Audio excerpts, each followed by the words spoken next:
One effective way to achieve your financial goal is through budgeting. It assists you in saving money and ensuring that you have the funds to pay for your needs. It might also assist you in avoiding debt. When you budget, you determine how much money you can spend on certain items each month. You may opt to spend $200 on groceries and $100 for petrol, for example. You should also account for unforeseen costs such as auto maintenance or medical expenses. It is critical to keep to your budget once you have determined how much money you can spend. If you discover that you need to make changes, check over your budget again to determine if any adjustments need to be made. You should also keep track of your expenditures so you know how much money you spend each month. You can monitor where your money is going and ensure that you will remain within your budget by tracking your costs. Welcome to 3 Towers Investing Channel. If you're one of the millions of people who's having challenges in budgeting your money because of bills, excessive spending, and some expenses, then this video is for you.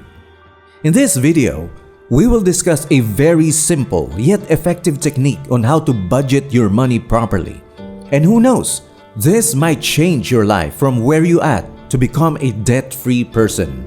But before we start, hit the like button, subscribe, share, and click the notification bell so you won't miss out. So now that you've done that, let's get started.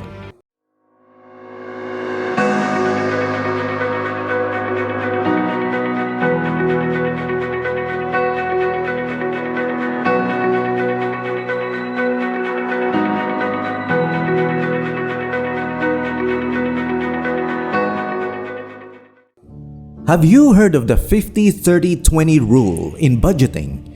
If not, this is our topic for today's video.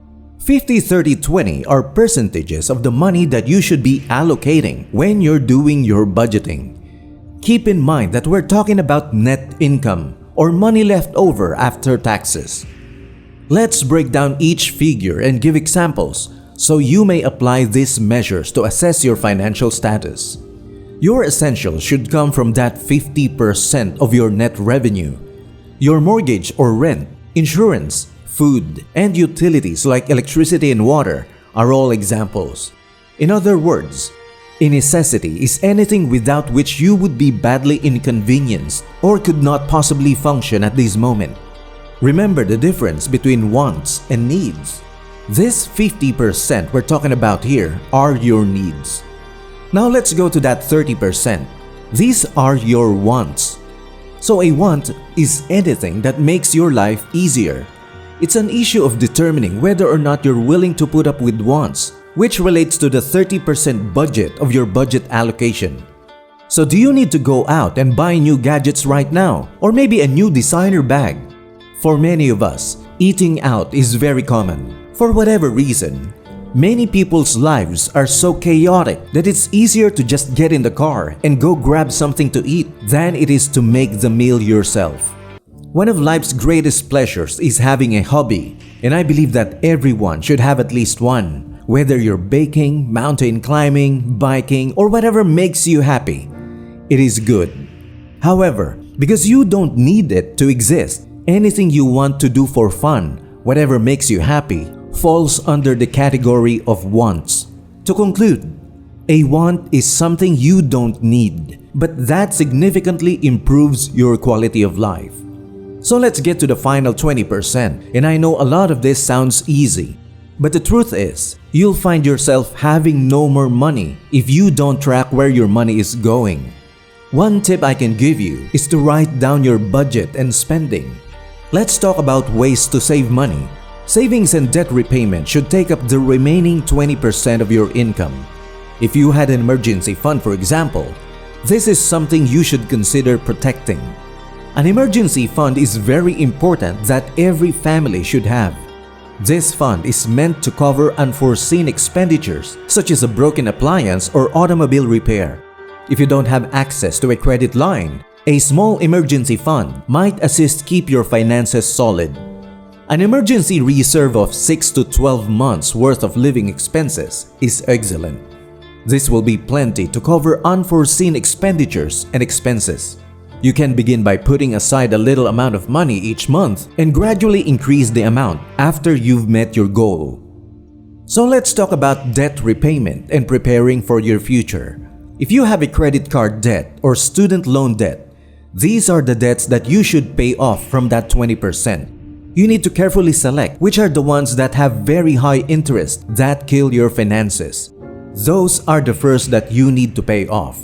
Then if you want to save for retirement, which is one of the challenges that most of us will face in 20 or 30 years, we need to start investing. First, we must choose our priorities. Although there is no specific amount to invest, you should aim to set away a particular percentage of your annual income. Although easier said than done, it is possible. The following step is important since we must first create the necessary accounts before we can begin investing. To begin, create an individual retirement account or IRA. The second alternative is to get a 401k plan via your employer. Set it up and you're good to go. Create a health savings account or HSA for extra credit. There are 3 tax advantages. So keep this in mind. A 50-30-20 budget is a budgeting guideline that specifies that you should spend no more than 50% of your income on needs, 30% on discretionary expenditures, and 20% on savings. This is one of the most often used budgeting principles. It is a simple general rule of thumb that's a wonderful place to start when it comes to budgeting.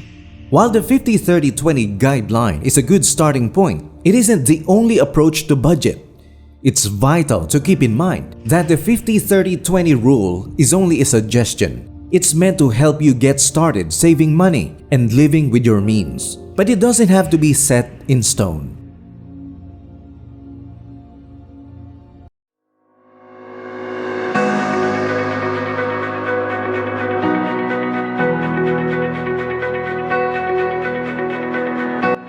If you like this video, don't forget to hit the like button, share, subscribe, and click the notification bell. This is your 3 Towers Investing channel, giving you the latest in finance, investment, and innovation. Thank you for watching, and I'll see you in the next one.